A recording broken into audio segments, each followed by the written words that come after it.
Joe, dazzle me. I hope that I can, Ernie. Right. I hope that I can. But aren't our surroundings beautiful? Lovely here down I by know, the water, down isn't by it? the river, under the Yeah. whispering trees. Because we're by the water, I decided that we might give Oysters Kilpatrick a go.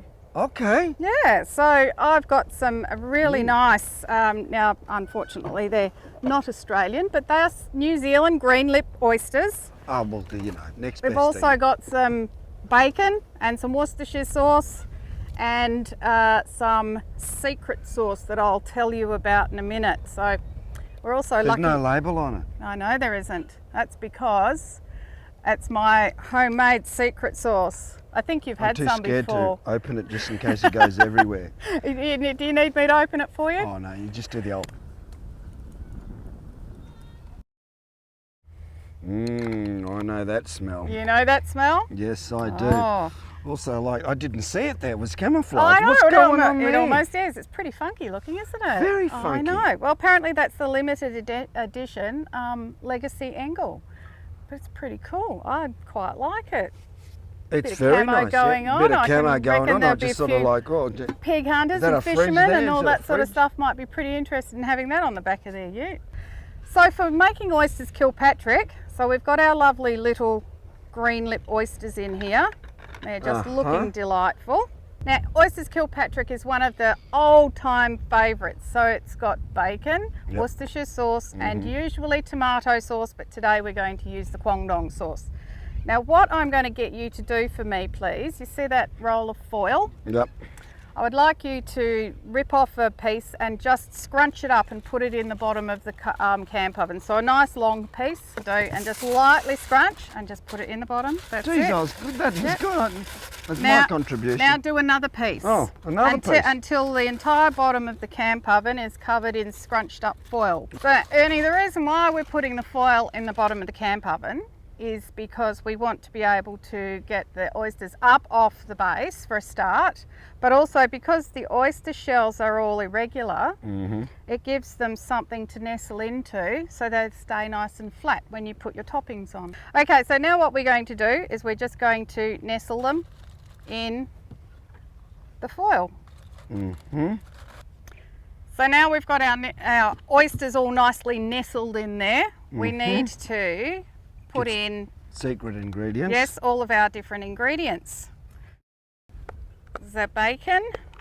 Now it's not cooked. You can cook it first if you want to. But then you'll be but double cooking. That's right, yes. So it's going to end up getting cooked anyway once the heat goes on the top. And we also need the Worcestershire sauce. So we need 3 tablespoons of Worcestershire sauce. Healthy ones. Okay. Thank you very much. And we're going to do the same with our Guangdong sauce, or if you don't have Guangdong sauce, which would be highly likely, you'll need tomato sauce. So we need 3 tablespoons of sauce. And then into the sauces, you just add the bacon. Now there's probably about 2 rashers of bacon there. It'll probably be too many for just 6 oysters. Stir that all together.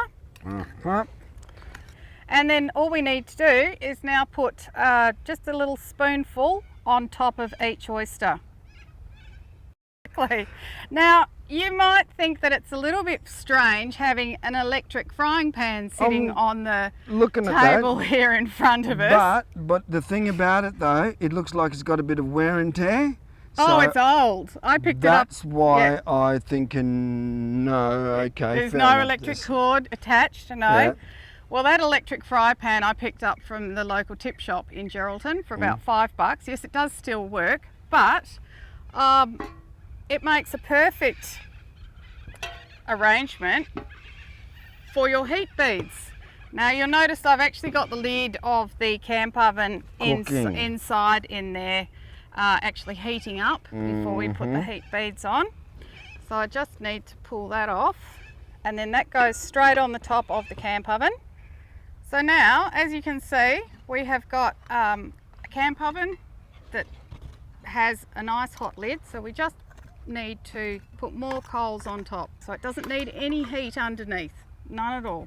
Well, yeah, you've got the foil there anyway that sort of keeps That's it right. up. Yes, so And you that's just like you need to be able to just cook straight down on it. cook straight down. Exactly Because right. there's no meat underneath the shell anyway. Now this goes into Into there. there. I'll just get you to I'll get that retrieve for you. my glove for me. Thank you very much, because we know how hot things are. So my absolutely delightful welder's gloves come into their own again.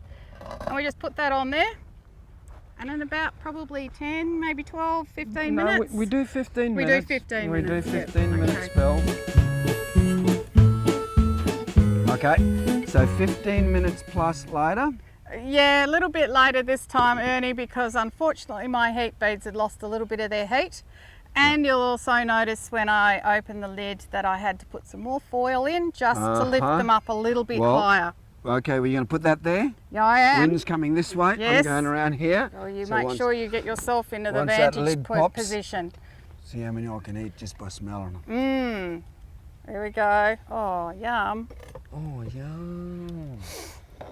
Nice bit of steam coming off Oh, them. nice bit of steam. Bacon's all nicely cooked there, all Yep. sitting there in their little shells. And you notice I've come closer to the food? You have, yes, you've swapped sides now. So now all we have to do is eat them, Ernie. Oh, that's my magic words, Oh, I mate. know.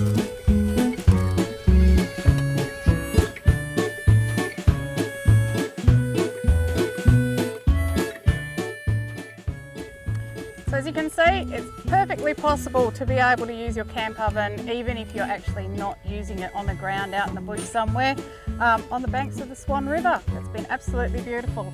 I like that old frying pan For a frying pan, it works a treat. And I sure do like your legacy. The legacy angle, I know, it's brilliant, isn't it? All in all, good day's work.